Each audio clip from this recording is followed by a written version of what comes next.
I'm here to introduce the Girls in Gaming Fireside Chat. Lina Chen is the CEO and founder of Nyx Hydra Games. Lina, welcome. She just walked in. I was texting her, "Where are you?" She is Trumbull 2008, one of my best friends, and has started this amazing company. It's a mobile gaming company that's very popular with young women. They raised Series A back in 2014 with Foundry Group leading their round. Their hit game is called Egg Baby, and they have over 15 million downloads. And to my understanding, they got there with very little formal marketing or advertising, so it's really been like a massive success. And she's going to be interviewed by Tyler He. Tyler is a gaming enthusiast and investor. He's currently at Tencent Games, where he works on business development and investments. And he is Yale 2012 Saybrook. So come on up.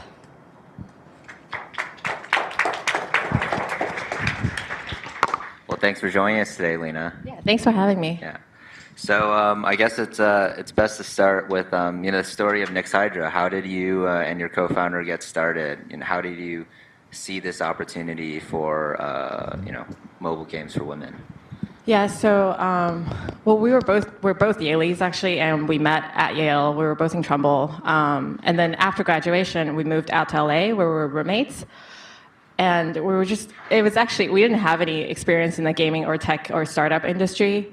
I worked at William Morris, which is a talent agency in TV, and she worked peripherally.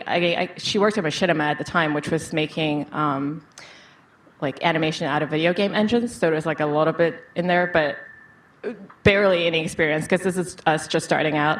And we were just looking on our phones to be like, what can we play? And we couldn't find a lot of stuff that we wanted to play or loved. And so we were like, oh, look, who's making this stuff? So I started going to tech conferences, and especially gaming conferences are like very, very male dominated. And you're like, oh, okay, well, like it's kind of it makes sense why they don't understand us sometimes. So we're just like, okay, we'll make these games that we want to play. And there's a whole large market out there of people just like us, other young women who want to play things on their smartphones, or who would if there were cool things.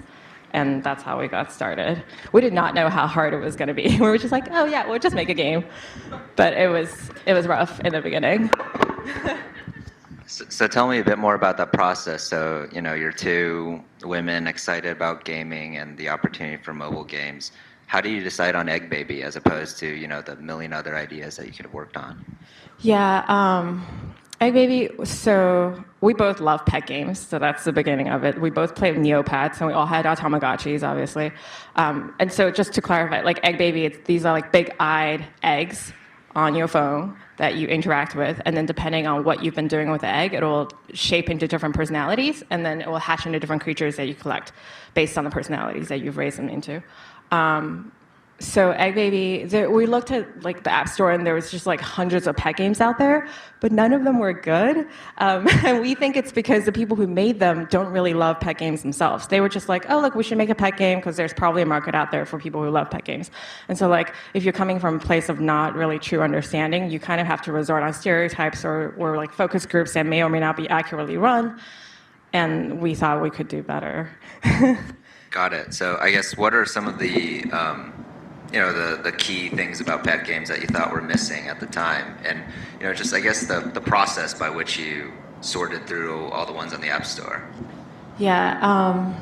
So it's actually, I can point out, I guess, a few examples. It's very hard though, because every single time you make a design decision, it matters. But like something like having every interaction have a consequence, we don't see a lot of that in the App Store. That like freedom of choice and like self-expression and that creativity is a lot of things that are actually missing in games in general right now. And then just like the way that the egg looks and like even the art is different. It's like cuter, more appealing to young women. Got it. I guess I'm curious about your experience, as a dual female founding duo. What was the process of raising venture capital like, for example, or even pitching the concept of games that appeal to women? Yeah, so as I said in the beginning, we had no experience, and we weren't like VPs of some gaming company, so we didn't have that credibility. We didn't know anyone in the industry, and so we didn't know how to code, and so we learned.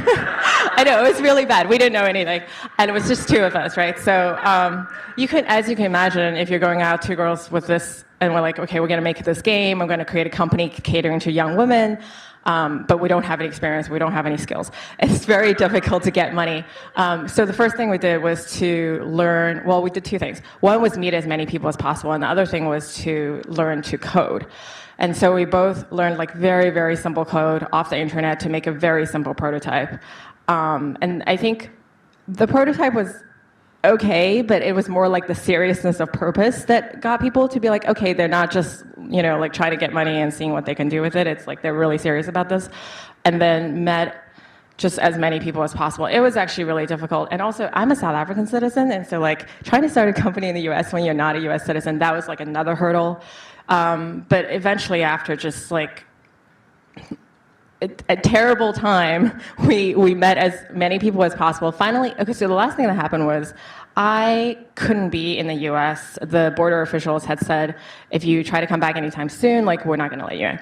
And so I was like, okay, but they're very vague about it. And at the time, my savings were at the bottom, and like, we didn't have investors that were signed on. So I was like, okay, I got to go home to South Africa for a little bit with my parents, which of course they were very not happy with. And they're Asian, so it's like, it's really difficult. And then, but after a month in South Africa, I was just like, this is not going to go anywhere. It's not the love of gaming. The gaming industry is not as big in South Africa, obviously, as it is in the US. And one other place, which was China. So I know how to speak Mandarin, which is very lucky, and like, thank you to my parents. So I went to China, where there's people with money and people who are really interested in gaming. And I also networked there. I eventually found this gaming founder. He had like 500 employees and was making $10 million a month on this game. And he was like, this is obvious. There's clearly an overlooked market here for young women. So he took a chance on us. And then Brandon Beck, who's the founder of Riot Games in Los Angeles, he had been a mentor before. And so I had to call him and be like, look, I can't come see you in person right now because I can't come into the US. But I'm raising this angel round. Can you please give me money? And luckily he said yes, and the other person said yes. And between the two of them, they were enough credibility so that the rest of the angel investors were like, okay, they're successful gaming company founders, and they saw something, so they followed. That was the first round. It was really tough.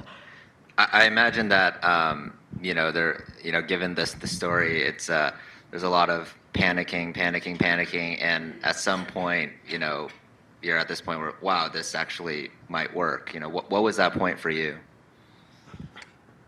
I remember at the time I wrote an email to my boyfriend that was all caps. That was just like, we have money. But even then, like, it was actually very. Because I still had to get my visa sorted. I was worried about, because the money hadn't hit the bank account yet. We were still going to draft the documents. Everybody just verbally or committed on email or whatever. And I was worried that they would pull out if my visa couldn't work out. And there was a whole like scary time until we got the money. And I didn't actually get the visa for like a year after that. But the year after that, it was much more settled. And then the second round of financing, the VC financing, that was after Egg Baby had launched. So we raised angel financing, made Egg Baby. Egg Baby took off organically by itself. So by the time we were raising VC financing, we had 8 million downloads with no marketing. It was 3 people, and it was clearly taking off. We were cash flow positive, and so that was like really easy round.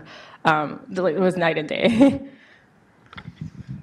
And so, 8 million downloads, no marketing. That's, by all accounts, a miracle and a bloodbath that is today's app store. So, how did you do it? What's the magic there? It's funny because we didn't do any marketing, right? So, but my best guess, it would have to be a guess, is that it resonated very well with the teenage girls that are playing it. And because if you look at the reviews, they're all talking about, like, I told my whole school, I told my friends, my best friend told me about this, my entire family's playing this. Like that kind of, they just told each other. So it must have been something that they saw in there that they couldn't find in other pet games. Got it. And so the stats are pretty overwhelming. 60% of teenage girls between 13 and 17, I believe, play games. Why are companies ignoring this phenomenon if they enjoy making money? I think, there are actually companies now, there's more conversation around women in tech and women in gaming, and there's more companies turning their eye to like the female market. But gaming is, it comes from the heart. There's science. I mean, there's like science and business meets heart. And the heart portion, a lot of people went into the gaming industry because they love playing games themselves, and they may or may not be interested or passionate about making a particular type of game for a demographic that's not themselves. Like, it's just the way that maybe some people, well, I mean, we were all raised differently based on gender sometimes, and that can skew what you're interested in, right? Got it. And so, as a gamer, what were some of your formative game experiences, either growing up or even, later on in your career? I played a lot of simulation games, so I played Sims and SimCity were big. I think the broad trend through what I was playing is that I didn't play a lot of violent or competitive games. And so Nyx Hydra does not make any violent or competitive games. Because not that I don't like them, it's just or disapprove of them. It's just that like there's so many out there that are already very good. Like, why are we going to that market? And I do love other types of games more. I've obviously played a lot of Neopets, like I had said. That was for a few years. And then actually beyond gaming, I mean, it's also like the way that you, even when you were really young, or when I was really young, playing dolls and Barbies and like play sets, and that kind of the kind of play that's like exploring social identities and social interactions. That kind of play is really interesting. It's not very well explored on mobile right now, but we could bring that to mobile as well. Got it. And so, what about mobile gaming in particular do you find interesting for women as opposed to consoles, PCs? VR. That's a really easy one because everybody has one, and so they're constantly on the go. I mean, PC is like, there's a culture around PC gaming that women are not really part of, but like the mobile, it's like you have it on you, and you can just, if you're waiting for something, you could just pick it up and play it, right? Got it. And do you see that, do you see that culture changing in 10, 15 years? Will there be some convergence between, more traditional competitive male-dominated design and, I guess, cooperative mechanics that you're looking to explore, nurturing ones? I hope the gaming industry can be more diverse, and just that both women and men can like play each other's games. Just a lot more variety of games and people in that industry. Do I see it converging? Yeah, I think so. Like as people accept and make more games for women, yeah, I think that is a distinct possibility. And so, tell me a bit more about the culture of Nyx Hydra and how you go about, hiring people who are passionate about games for women as well as female gamers.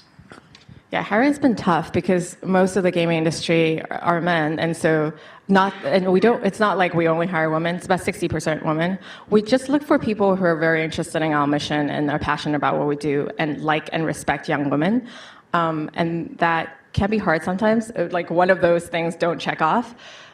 We look for people. There's three things we generally look for. It's awareness, so awareness of self and others and the world, and like it goes deep into like mortality and that kind of stuff.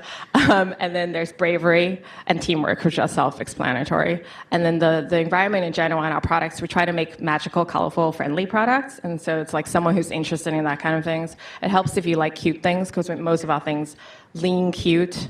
Even though if they'll have like a little bit of darkness or a little bit of bite, but there's always cute. Got it. So, when most people talk about mobile gaming broadly, they split it into, casual, mid-core, and core, right? And, for one reason or another, casual tends to conflate with games that are predominantly targeted towards female gamers. From a philosophical standpoint, how do you think of Nyx Hydra versus a company called Activision, which also has a 60% audience, and Candy Crush and so forth? Yeah, it's funny that Activision is now the Candy Crush person, but yeah,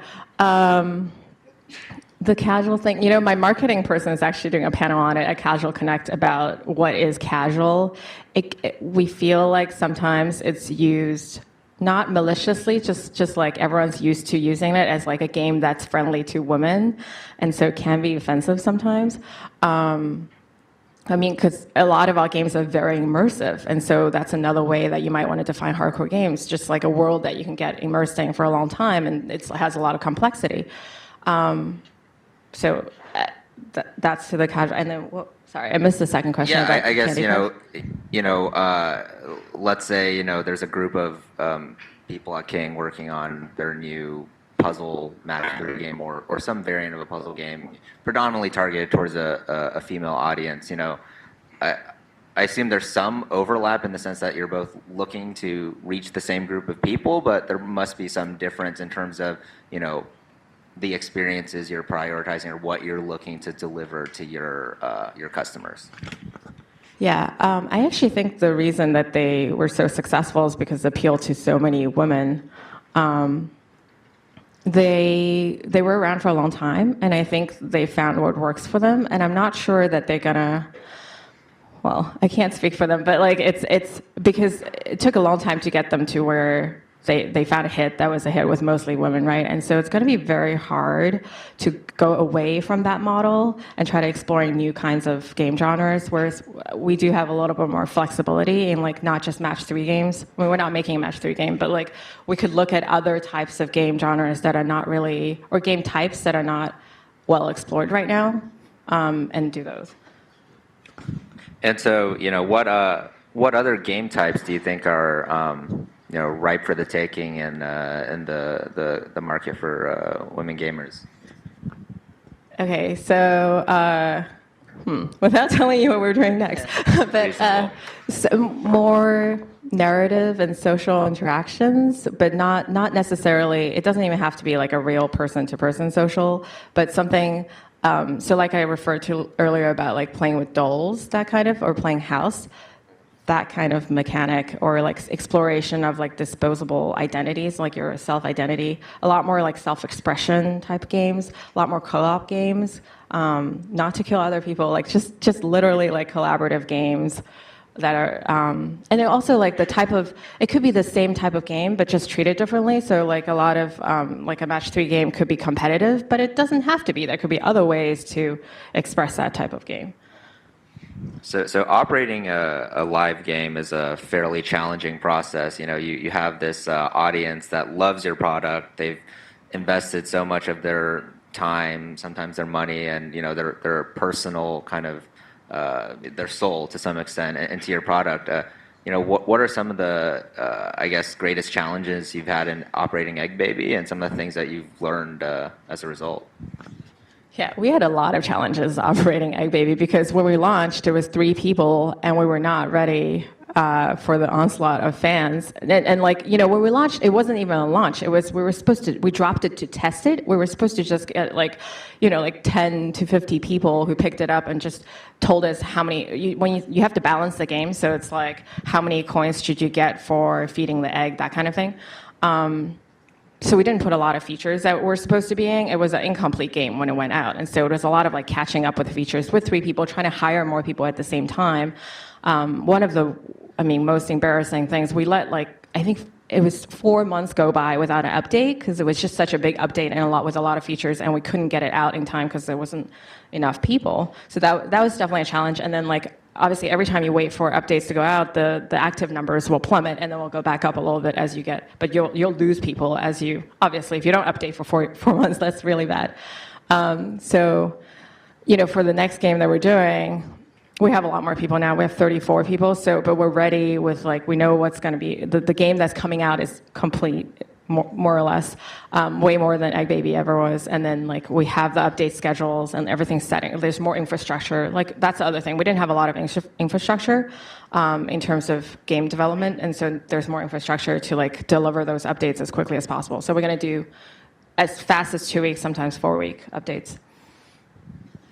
So there's a pretty wide perception that, I think in the public markets and even in private markets that gaming is just a hit-driven business. You just can't tell if something's going to work or not, and you just repeat this cycle and rinse and repeat. So, how are you, I guess, transcending that? How are you moving beyond Egg Baby to kind of Nick's Hydra as an enduring company? Yeah, so we get asked that question a decent amount, and the thing with hit-based businesses is that usually it's very crowded, and so that's why it's hit-based. There's just so many people coming from the same angle and the same perspective that it can be hard to stand out. But if you find an area where people aren't really looking very hard, it's a lot easier to make a hit. Not that some luck isn't involved as well, because there's so many factors going on in the world at any point, right, that like it could lead to something. But generally, if you're trying to find a less sparse space, so like I was saying earlier, some game genres that are not well explored, that people are waiting for, you have a better chance. And so, Egg Baby managed to grow organically. How are you thinking about community management or, trying to repeat that success with some of your future titles? We have not been very good with community management, and that's something that I got to work on as well. Luckily, our community is very nice, unlike a lot of other gaming communities. One time, like if this happened to another gaming company, it would be so like they would be getting death threats. But one time on Android, we actually had a bug go out that like lost everybody's data, and so you're hatching you're hatching like 50 creatures, and they're like, well, they're all gone, and people would write in and be like, hey, I love this game, like I'm sorry to bother you, but all my creatures are gone. I understand you guys must be so busy, and like it must be a hard time for you guys, and we're like, oh my god, you're so cute, and of course like we try to make it up as much as possible, but yeah, so like if it was a lot of other gaming communities would not be doing that, right? They'd be like, you better die, that kind of stuff.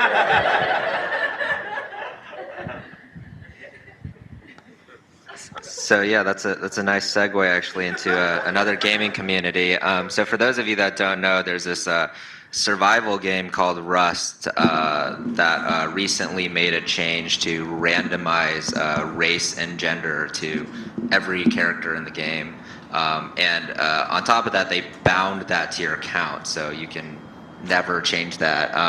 It's been a lot of backlash. I'm just curious about, given the, what we're talking about, in terms of including, gamers of different genders, maybe different races as well. What are your thoughts on that change and, how it speaks to, the potential gaming communities going forward?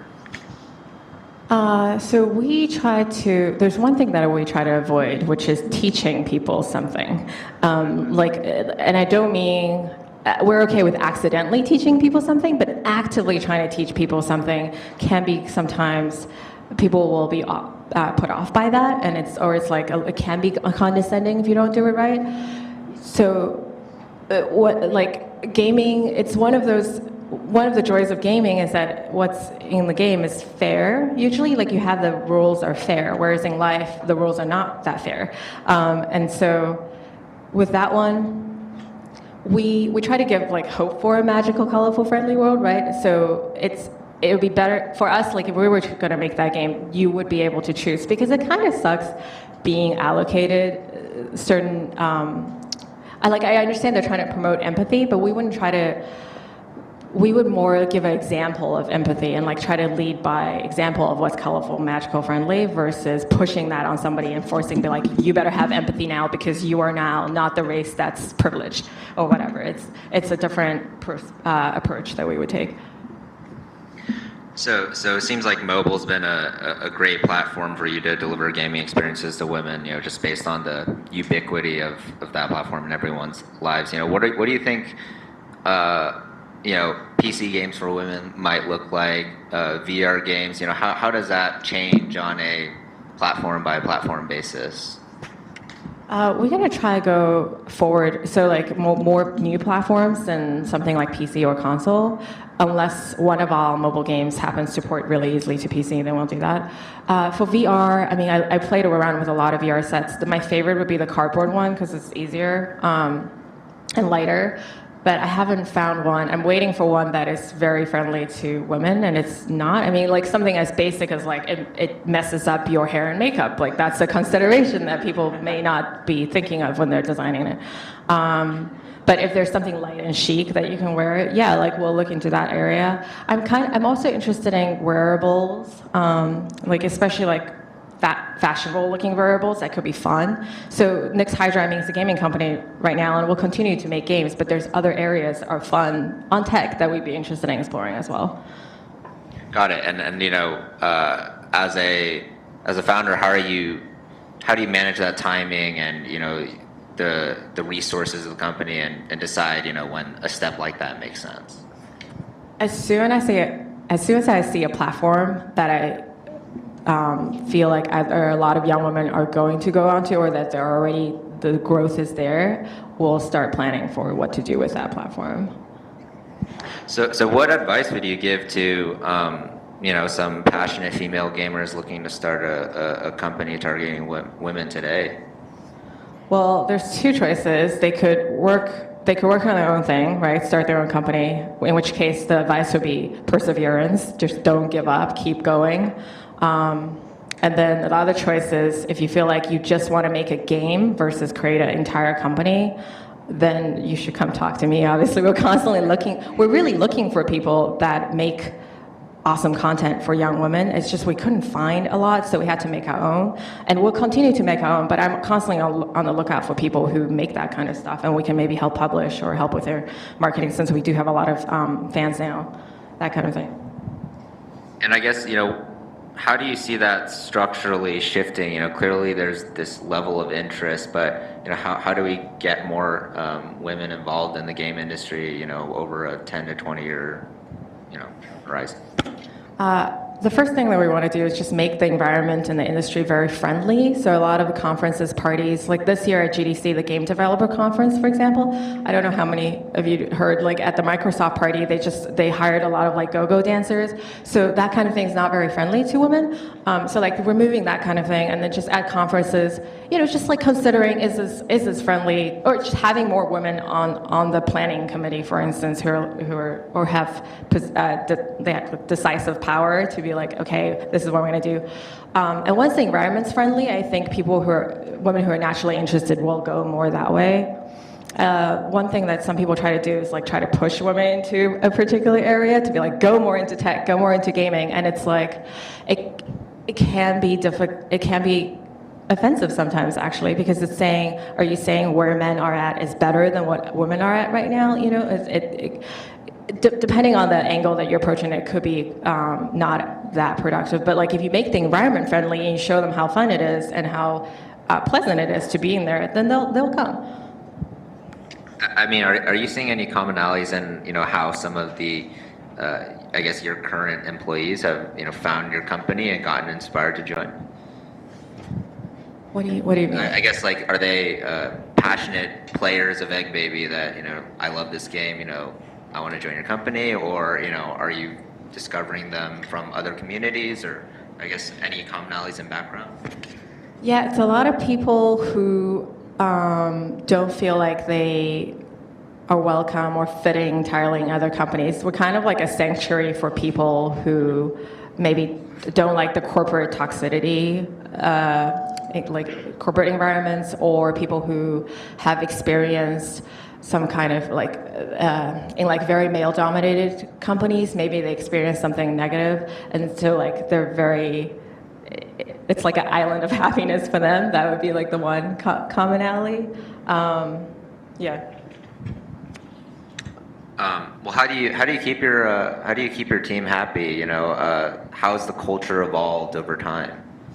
Yeah, I think about that a lot, and I'm so like one of the things we'll do is heart-to-hearts. Some people call them one-on-ones, but we call them heart-to-hearts, which is kind of cheesy, but it works. And so like 1 month after you join, we have a heart-to-heart and it's feedback from your manager to you, but you to the manager as well. And just knowing that you can say anything in that space and it's not going to be held like against you. And then like we'll do it every 3 months just to do a checking that they are happy. But aside from that, the environment, I mean, so we have a 4-day work week, for instance. It's 10 hours per day and then Tuesday to Friday. So living in LA, you don't have to drive as much, which is really helpful. And then you get your 3-day weekend where they're refreshed and they come back more productive. People really like that. We're dog friendly. We have like 8 dogs in the office constantly. You can like we have onesie Wednesdays, which is like the first Wednesday of every month. You can walk around in onesies. I mean, honestly, you can walk around in onesies anytime. Like but like that's the day that we celebrate the craziness. It's just like making the environment, and the most important thing is like hiring people who are friendly and team-oriented, right? Some people, they come in and they might be superstars, but they have a little bit of that climber mentality or like the corporate like toxicity, and then we can't let them in because they would ruin the environment. What are, I guess, some of the most important changes in company culture or structure that you've gotten through, the heart-to-hearts or any of the feedback mechanisms that you have? This is actually embarrassing because there are 2 things that have been brought up and they have not been changed because it's so difficult. One of them is easier than the other, but one of them is more verbal communication between people. So a lot of people are sitting at their desks Skyping with people instead of walking over to the desk and being like, and that's something that we try we're figuring out right now how to get people, because we have a lot of introverts is one of the things. So there's 2 problems, introverts and then people who might be, they don't want to hurt someone's feelings, for instance, if they want to speak up in a meeting. And so like that kind of thing has been brought up in many hearts and we're working on it right now. So that's one. And then the other one is more physical activity. So we're looking into like maybe like a yoga class once a month or something like that. And then one time we tried to do like 4 o'clock would go for a group walk around the block, but it didn't quite take. So we're still figuring it out. And I mean, it sounds like a lot of what you've done so far works for the team, and it's a closely knit group. How do you think of making that transition? Let's say from 30 people to 300 people, and maybe 3,000. Like, what needs to change, and how are you going to scale? I guess in that regard. I'm going to have to get a lot of advice on that before we, start ramping up like that. I did do this cool thing where I got to shadow another CEO who had about 120 people, and I just followed her around for the whole day just to see what she does. And her company is very happy as well. And I was very encouraged by the fact that you can go over 100 people and still have like really happy, relaxed, and like cool people in your company, and the culture can be really cool. So I'm definitely going to learn from that and talk to her more and find other people who have similar situations when I get there. Got it. And I guess any other games besides Egg Baby that you find particularly inspiring today, or just thought-provoking? Or what are people in the office playing? Okay, well, so people in the office right now are playing Mitomo, obviously, because it's Nintendo's first thing that came out, and so a lot of people are trying it out. I don't know how long we're going to stay on it, but the one that I found impressive, it's not really, I guess, inspiring in the level of polish that they did. It's called Carrot Fantasy, it used to be called Protect Carrot. Actually, we found it through one of our programmers' girlfriends, and like, it just like swept through, Naomi, my co-founder, me, and like other people in the office. It's actually just a very simple tower defense, but where you have to protect a very cute carrot. So all the monsters are really cute. The characters are really cute, but the level of polish that's gone into making sure that the game is fun on every single level is pretty amazing. And so that we got really addicted to. Let me think. Yeah. And I guess with that in mind, is publishing kind of given the audience, the size of the audience that you built and are looking to build something of interest to you, or yeah, direction? Definitely. Got it. Yes, we would love to not have to make all the games for girls ourselves. Yes. Great. Guess with that in mind, love to open the up to some Q&A. Microphone. Cool. Hi, great discussion. Hi, Lina. How's it going? Does it work? Oh, okay. Switch. Testing. Round robin. Okay. Cool. So with it's awesome all the success you've had building up Egg Baby and you're launching other things. With LA being a center of content, would you think about creating, web videos with cute characters? Because cute characters, Angry Birds started out as a game, and now it's a movie, it's a franchise, it's licensing, there's all these clothing, being sold. So with Egg Baby, since you have such cute characters, it seems like a pretty cool segue, especially with, I'm sure like tons of your LA friends and my LA friends could help with that. Yeah, there is a reason we're in LA. That's one of them. Yes, we are interested, and we have actually been approached, but the team is not big enough right now that we can devote time to like a movie and more games. But that is something that we're interested in, and we'll as soon as we get the game process smoothly locked down, then we'll look into the other expansions. We have merch coming out now, so that's the first expansion of the IP. But yeah. Talk a bit about your monetization strategy.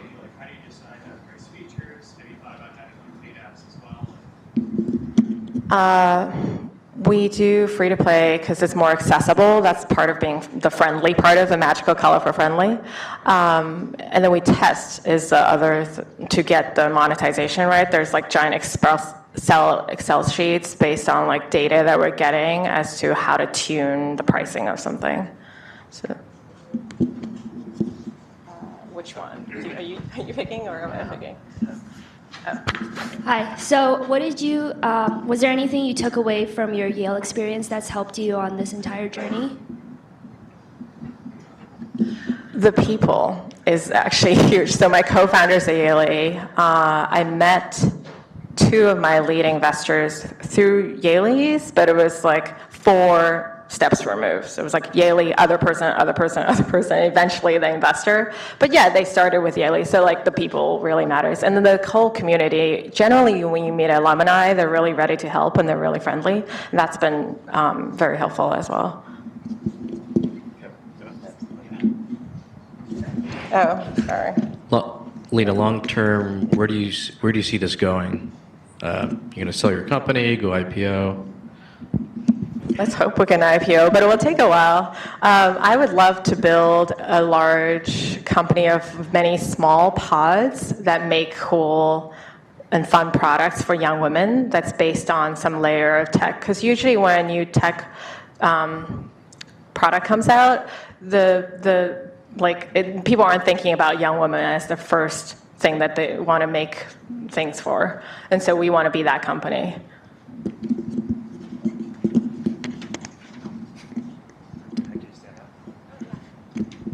Catherine has a question. Thank you. Lina, Tyler, thank you for hosting this panel. I'm curious, Lina, in the past few years, there's been a lot of news reports about bullying and trolling of female gamers in the industry. And just last year, or this year actually, like a South by conference was even canceled. Curious what your thoughts are about this, solutions going forward, or even just war stories that you've experienced or you've heard about. Yeah, that's kind of the toxicity that's part of the toxicity that I was talking about, where like our company is a little bit of an island. A lot of the stuff that we make aren't considered, it sounds weird, but not really considered real games by the hardcore male gamers, and so they kind of leave us alone because they're like, well, it's irrelevant, and they just ignore us. And so we luckily we haven't personally been targeted like that. But it's obviously unacceptable to target anyone like that based on just like their gender, obviously. All right, Brandon has a question. Just hand up. Sure. Hey, so great work. I've worked in the games business most of my post-Yale career, so what you've said has really resonated with me, and I often wonder why a bunch of dudes don't target young girls in a non-creepy way. That was a joke, right? I'm sorry. And that's why. So, no, but good job. And like, I think it's really, there's a huge opportunity. I'm curious, one thing from an entrepreneurial standpoint, how do you set the vision and the priorities and the allocation of scarce resources with a co-founder? And then the second level question, if you'll let me ask, is how do you think about your target audience? Because you've gone pretty young girl, which I would argue is very different from mature woman gaming. as a target audience. And so if you could talk a little bit about both of those things. Well, I've known Naomi for over 10 years now, so it helps to know the other person really well and their values and what they want to go. But you want to have a conversation about where you want the company to go, and then obviously each product leads towards that. And then you have a clear, like who decides what. So she's the chief creative officer, so which means like if it comes down to like the art style, this versus that, like she will have that call. Versus I'll have like a business related call or something. And then the second part about older versus younger women. Well, so Egg Baby, we made it kind of for ourselves, but it ended up being like teenage girls and some tweens. And then we're gonna, depending on the game, the next game is gonna age up a little bit, so like late teens, early 20s. And then the game after that is really targeted for women in their 20s. Because that's sort of like, we can understand about as much as like how old we are and younger. It's kind of hard to like look forward into our futures. Cool. Elliot from McLarty Associates has a question. He flew here from DC for the conference. Elliot, stand up. Thanks very much.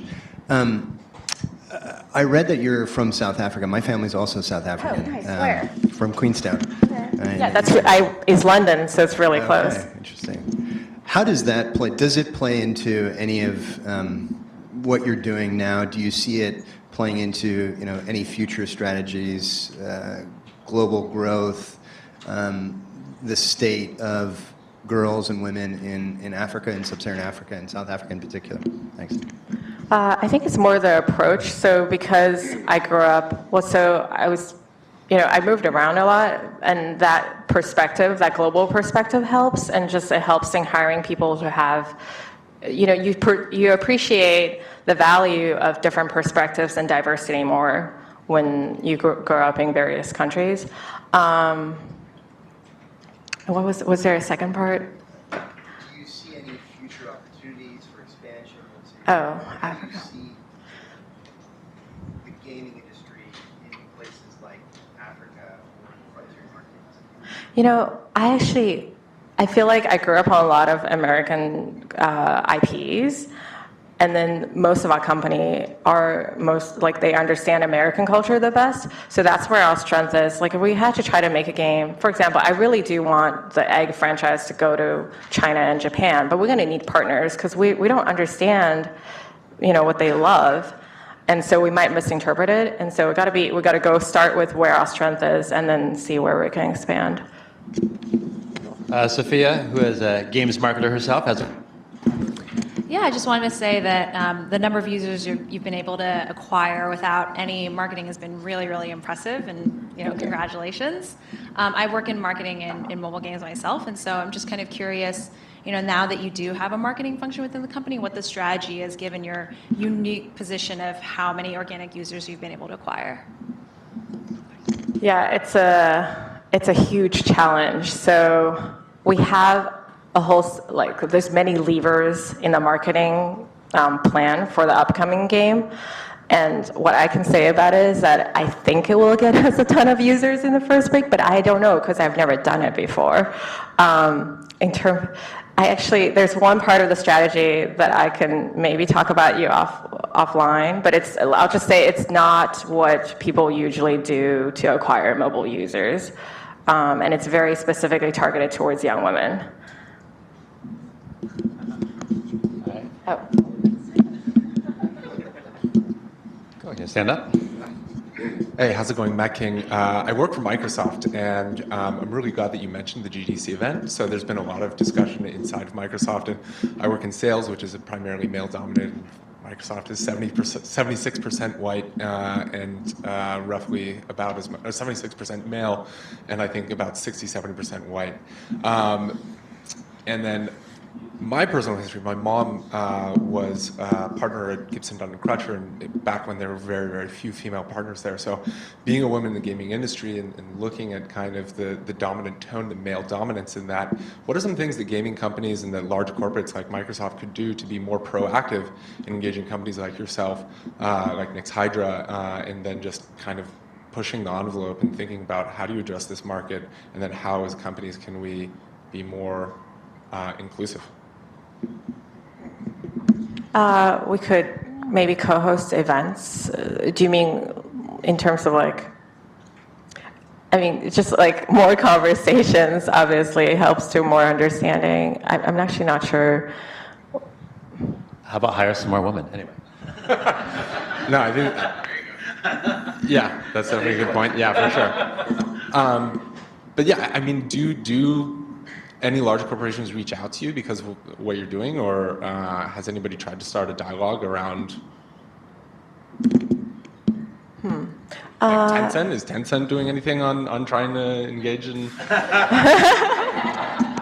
Not too much, but there are certain companies that are more interested in talking to us because of our particular angle.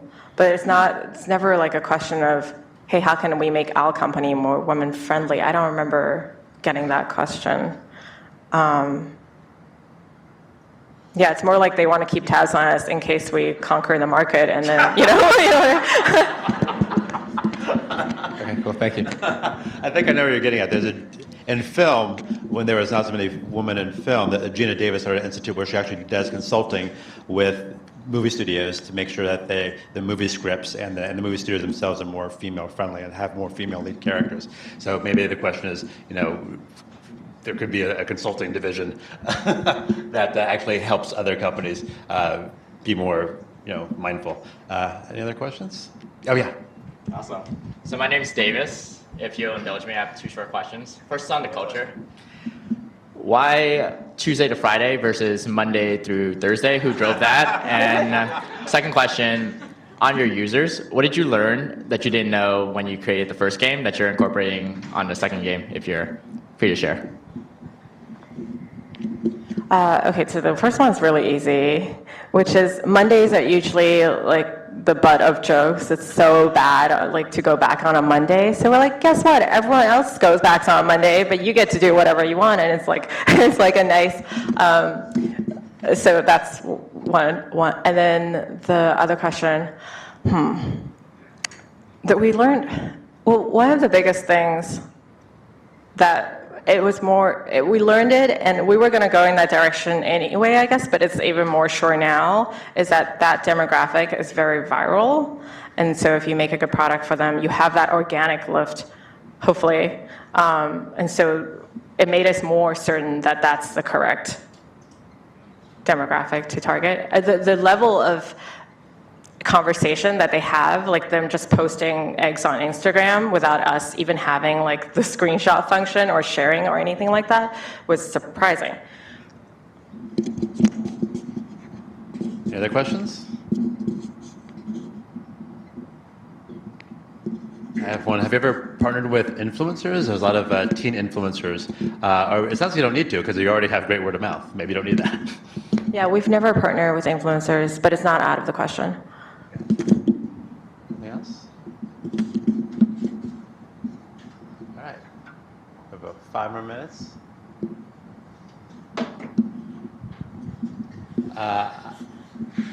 Would you think about expanding to other countries, or as far as your team? Oh, as far as the team? Well, as far as the game and the marketing for the game, definitely China and Japan.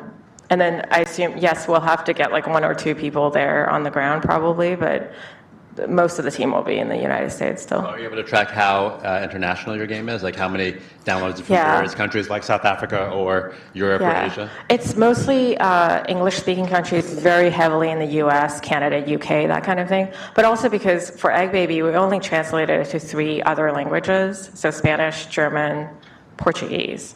And that's because we saw that there was a lot of organic players in Brazil, which was like Brazilian Portuguese, and then Germany, and then Spanish, just because we thought it would hit more countries.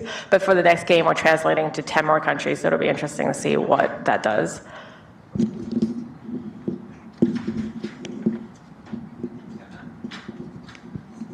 Hi, I want to know how many egg babies you've made yourself. Oh, man. It's actually very sad because I don't get to play the game as a normal person, and like I have to constantly like delete the app and then get the latest build and play that. So I've actually probably killed more egg babies and left them to die than I have like actually hatched them. Yeah. Curious, but given how focused you are on the female audience, how many males are in your employee base, and also your male employees, are they at a disadvantage because they may not have a full understanding of your audience and the kind of games you develop? Well, when we hire them, we want to screen them so that they are like understanding, respectful, and so they already passed the test, right? And at that point, they're within the family. We try to be inclusive, and so part of the when a company is very male dominated, it can sometimes be not inclusive, and that's something that we don't want to become if we're very female oriented. We don't want to become not inclusive to men, right? Percentage-wise, about 14%. It would be cool if it was more, because I feel like if more men can feel comfortable playing games that are what society considers feminine, the world would actually be a better place.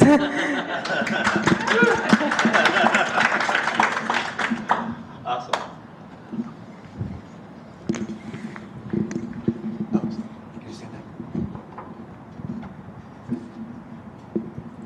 So I probably wasn't listening closely enough, but you've done 1 or 2 rounds of financing. 2. Angel VC. Okay, and how many of the VCs were females as opposed to men? Or was it a firm that had any females? And did you have any trouble dealing with male investors? So none of our investors are female. They're all male. But they're all very cool dudes who are chill and understanding, obviously. The VC firm, it's actually, so it's 4 of them, white guys, and they looked at themselves and they were like, we're 4 white dudes, what are we missing because we're 4 white dudes? And that question is what is like, oh, you have great awareness and perspective, and that's good enough. I mean, you can't decide what gender and race you were born as, right? So as long as you have awareness of others and yourself, that's good enough. We didn't find, it's not that we didn't accept, obviously, it wasn't that we didn't accept female investors. We just couldn't find a lot of them. Especially, in the beginning, the angel round, most angel investors are men. Sometimes it was hard because in the angel investment portion, they kind of invest because they're personally interested or passionate about something. But if you're like, we're going to make games for young women, they might not be as interested personally. So it could be a little bit harder to raise that round. Cool. Catherine from IBM has a question. Yeah, we don't have Onesie Wednesday at IBM, and please don't even tell me what a onesie is. I don't know, because I might quit my job and come down and work for you guys. So I recently read an article about this cat collecting game, Neko Atsume, in the New York Times. Yeah, I know a lot about that community. It's really not important why, but so I was interested that it was in the New York Times, which is not organic social or anything like that. And then there was an article a week ago or 2 that my son put out my door saying, "Mom, read this about Minecraft." And I thought, I was listening to you talk about how your games are different and they appeal to a different audience just because of what they are and how this different audience thinks and works. I'm wondering if anybody's approached you from journalism or academia to explore those ideas. Is your game actually shaping a new way of thinking and interacting online? We've gotten more press lately, I think, but we've been mostly ignored by most people. I think it's because we don't fit into the mold of a typical gaming company. And then people who are writing about games, generally, they might not be as interested. But I think there's more interest now because there's more conversation about different types of games and diversity. That cat game, though, is really interesting because it actually plays off, it awards you for not coming back into the game. It's this negative space gaming, which is really, no one else has done it in that way, so that's pretty cool. Well, thanks for spending the time with us, Lina, and really enjoyed the conversation.